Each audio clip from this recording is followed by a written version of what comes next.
Baik, selamat malam Pak Ustadz Ismail Aso bersama Pak Yan Pitsada. Saya ingin bertanya ke Pak Ismail Aso terkait dengan situasi saat ini yang masyarakat Papua pada saat ini merasa cemas dengan rencana Bapak Presiden Prabowo Subianto mendatangkan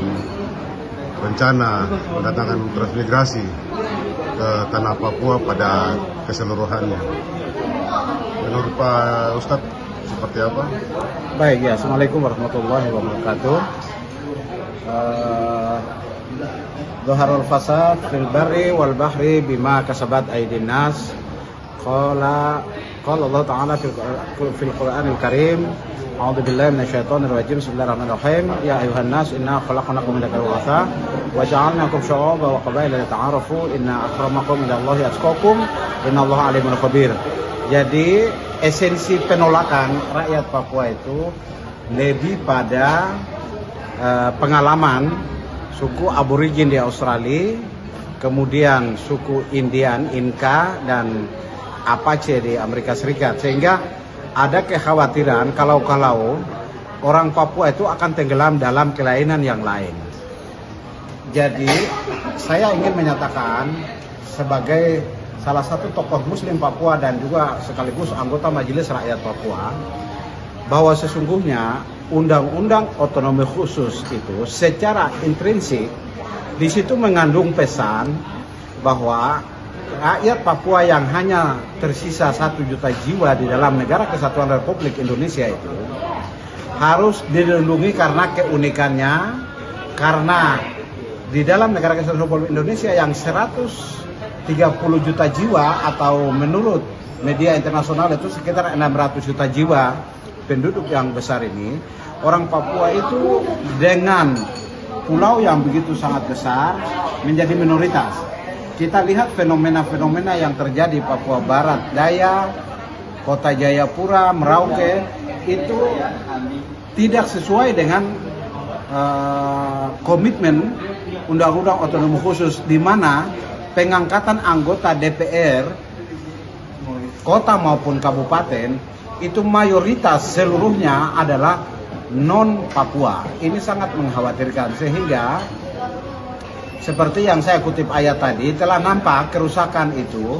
Ada pihak-pihak, dan saya menghimbau kepada Bapak Presiden terpilih ya, Pak Prabowo Subianto dan Gibran Rakabuming, program transmigrasi harus dihentikan karena itu bertentangan dengan konstitusi yang lebih tinggi, yaitu kesepakatan Undang-Undang Otonomi Khusus antara Dewan Presidium Papua dengan perwakilan pemerintah pusat, sehingga pengiriman transmigrasi ini bertentangan dengan konstitusi. Oleh sebab itu harus dihentikan.